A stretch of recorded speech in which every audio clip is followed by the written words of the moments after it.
Okay, so Ben and Sammy, thank you so much for your contributions and putting those together. Excellent, just fascinating to see from both sides how you're targeting us and then how you're targeting the librarians and the nurses and everything. So thank you. Some questions, please, from the room. If you've got any, can you mention your name and where you're from? That'd be great. And one at a time. One at a time, yeah. Form a queue. Yes, hello. My name is Deanna Graham. I'm from Core Health, so it's a little bit of a cheat because I know some of this stuff. But I was wondering, what's come out very strongly from all of these presentations is the need to be sure that, we've consolidated the data in a way that we can get to it, and we can use it, and we can draw insights from it. And it occurred to me as we were going through this that mobile might actually help us do that in a way that our existing systems do not.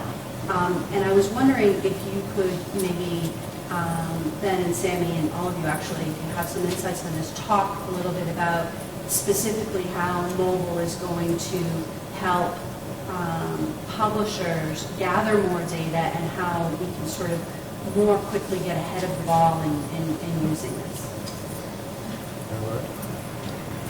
Well, yep. You go first. So just for clarification, mobile, are you talking mobile consumption or mobile apps? Because the two vary. Can I say both? Yeah. I mean, the one thing how we leverage mobile, it's a very nice connector. So tying a desktop user. So we approach a lot of things from a cookie perspective. So monitoring the user across platforms and observing and understanding the behavior. So the same user logging in on mobile and on the desktop into our platform is gold, because now we have them on both ends and able to make that connection in between. The other thing that helps mobile very well with is traditionally you used to have one machine in the house, one computer, and you would get the husband, the wife, and the child searching and engaging with content, and one moment it's a new pickup truck, and then it's next episode of Vampire Diaries. So you used to have this profile confusion. This is not happening with mobile. Mobile is 99% one user, one intent. So the intent picture we're seeing there is much clearer. And the last part what it ties back to is we get much more app analytics. So on a website, you're very limited what you can gather through Google Analytics, Omniture, or any of them. Versus in the app, you can have time on screen, how many times it was scrolled, geolocation, where do they consume it? Do they consume it more while they're on the move? And then putting it back into Tableau and looking at geo patterns. So where do we see most of the usage happening? Is it around here? Is it in certain times, in certain places? So it helps a lot creating the full consumer story and then being able to connect with them more efficiently by knowing who it is, going back to your multi-IP logins, for example. I don't know if you want to add to that. Yeah, and we actually also, we're looking at using IP addresses. So it's a very similar story, but an individual who has a tablet particularly or has a phone, if they are in a hospital, for instance, and if they get a hospital IP range, it means that they are legally in there and they essentially work there. So we can connect the dots that route as well. So it does give us additional data points, which are incredibly useful. Our challenge is that we tend to have a whole bunch of different domains, so we can't use a single cookie approach. So that's why we're standardizing in Omniture, essentially, so that we can tie more of the usage and the branded network effect. So if somebody goes from Nursing Center into OvidSP from two of our online properties, we can track the user. And if they eventually log in any of them, even on their tablet on an app, now we can connect all the dots that we didn't quite know before. So now we know that it's Deanna Graham who actually touched all these systems with an IP authentication previously. I think another part of it as well with mobile is that we're not as far advanced on mobile, so there's maybe a bit more sort of clean slates to start from. So as you're doing that, thinking about what are the data points, what are the parameters we need, and then also how that links back into the other things we're doing, so that it is joined together there, that there is a link up to kind of run this kind of sort of understanding of the business. But just to give you our perspective from a WPP Group M point of view, it is mobile. There is no more desktop. Looking forward, I mean, CD drives, desktop computers, it's irrelevant. it is mobile first. We are in a mobile first age. There are more tablets and phones. So your strategy and your approach should always be with mobile in mind first. And even if you go to schools and libraries, I see iPads mounted onto the weirdest places these days. So And so that's not because of just a technology. Is it just because of behaviour things? Is what we're seeing from WPP? Wow. Okay. Well, we did a content consumption survey last fall. We asked pretty much everybody we could find. We got over 12,000 responses from our users, and we were looking for the answer. I would say one of these things is the dominant device, and for instance, we were hoping that somebody would say, we don't care about print anymore. The problem was that out of the 12,000 respondents, the answer was all of the above.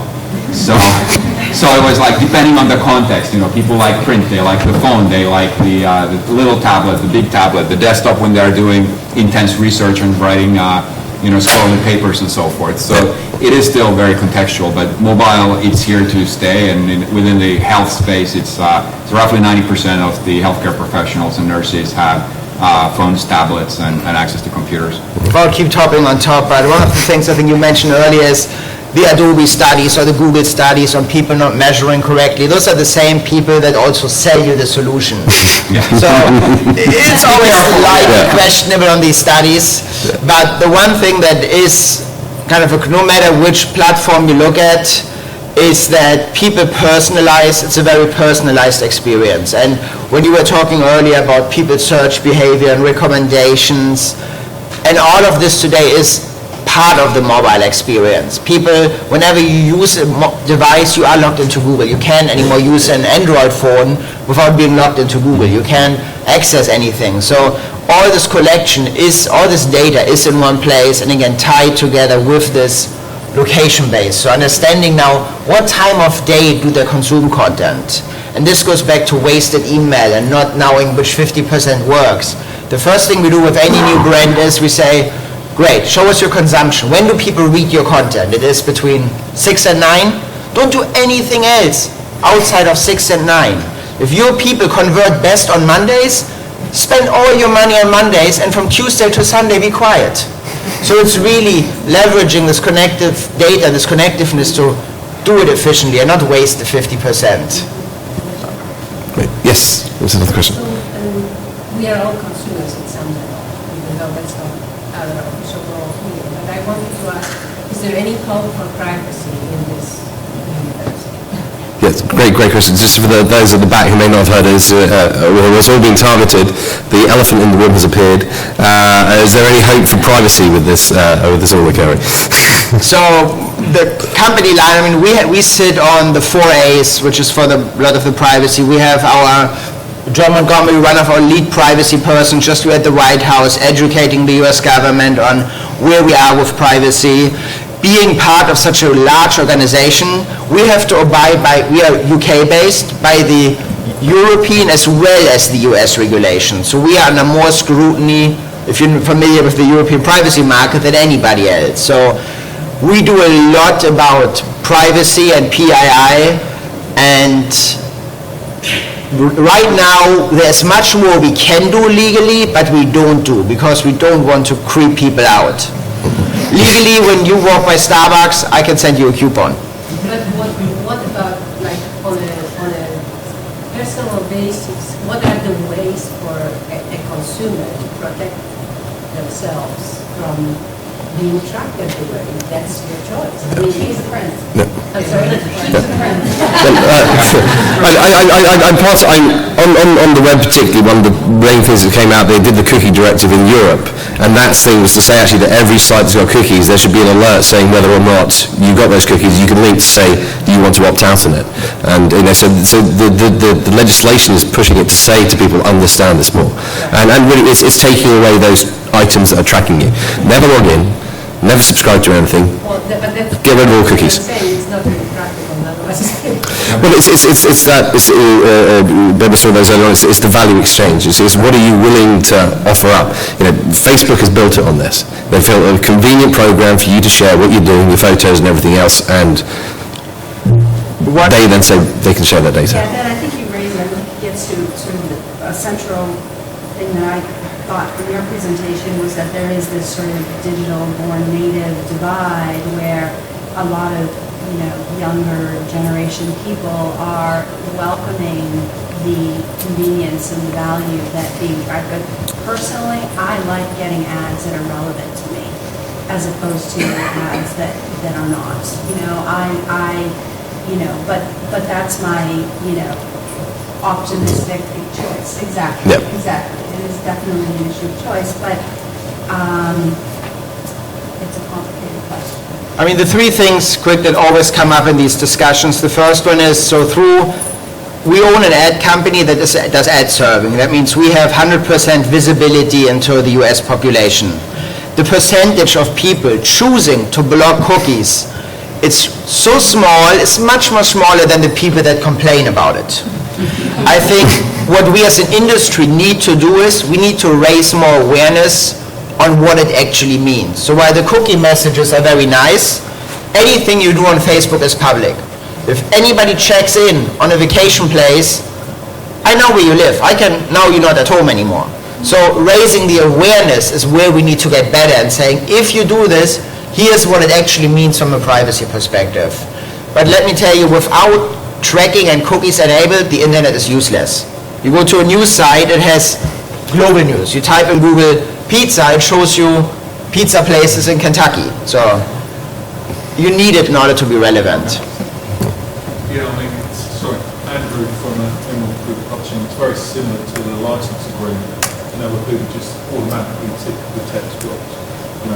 I accept this, the pages of terms and conditions, no one bothers to read it, they just tick the box and continue. Yeah. Who read the Wi-Fi agreement when they subscribed into it? One of the things I'm interested in is understanding, is there a difference in consumer behaviour depending on whether they're on a mobile device, like smartphone or iPad, as opposed to desktop? So will they only do a search and browse when using that, or will actually try to consume the full content?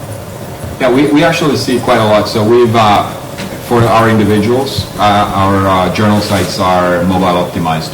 So, I have a little bigger, I have a Windows phone, I don't have an iPhone, but it's actually very readable. And I have, I have the survey data, but I also have anecdotal evidence from my friends who actually do it on the baseball game. They're reading some of the neurology journal articles on their phones because they have time.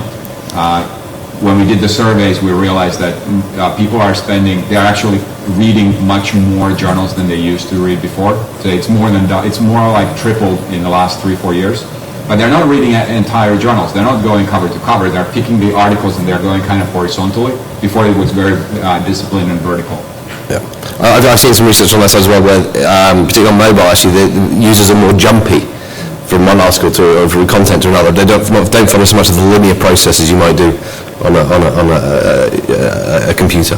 It has to do with one thing, that on the mobile, a lot of the content is pushed to you. That means it's through sharing, through emails, it appears. So it's much less, the behavior has changed from going to the .com, then going to a category, then navigating to an article. It's much more, I get it in my news feed, I find the specific article in Google. There was recently a New York Times study on the traffic to their homepage, and nobody anymore goes to the homepage. They either use Google or they find it in social. It's much more discovery. But to get back to your other question, when we take down the 18 to 34-year-old segment, the consumption of textual content on the tablet devices is much higher than 34 and over.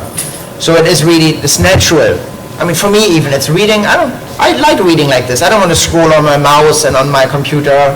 I like to read it here in a very easy to observe format. So the trends definitely is going towards content consumption is mobile. And yeah, I think we've got one last question. Thank you. You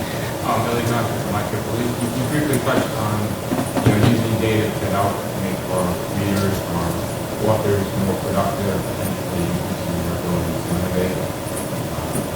Just as recommendations, are there any other examples such as using that to supplement helping improve search, helping them find authorities in their area of interest or communities to increase collaboration?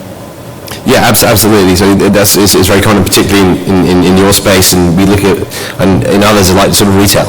how do they build out those predictive bits? If you're putting in blue shirt, that it starts putting in blue shirt for you. They go through the spelling mistakes, and they go, well, we want to optimize against the spelling mistakes when somebody's left out the R in blue shirt. And to say that actually we'll have those, because if that comes up in Google, we want to be on the list for it. So yeah, absolutely, the data is again patterning out all those movements. I actually have a whole presentation on this. I'm probably not allowed to show it today. But we work with a lot of publishers that live by the ad revenue, so getting the consumers to stay every second longer, every page view is crucial. And what the big trend right now is tying in their social activity. So you're all seeing log in with your Facebook, log in with your Twitter.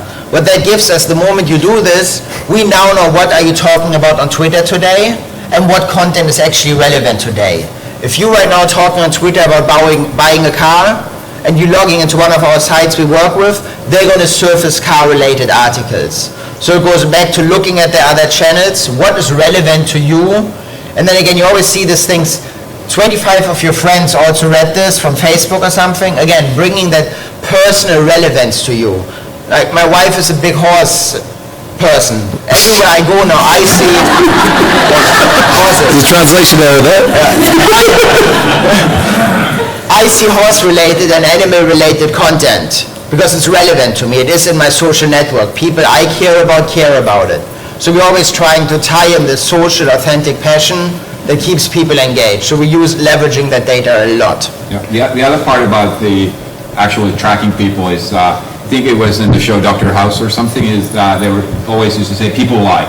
So when you're doing a test on a new product or something and you bring people into a little focus group and you ask them things, they tend to tell you what you want to hear, unfortunately.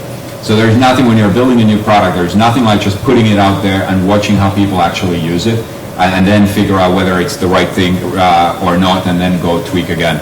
Because you get much larger volumes. If you put a website out there and you make some changes, you'll see in a couple of days whether it was working or not. Or if you have enough traffic, you'll see it in a matter of minutes, and then you can go and tweak again. So that's kind of the new process where we turn it into much bigger volumes and much more data-driven than just opinion-driven. Okay. Thank you. I'm afraid we've kind of run out of time, but thank you all for attending, and I hope it's been useful for you all. Thank you, Ben and Sammy, for everything you've done. Thank you.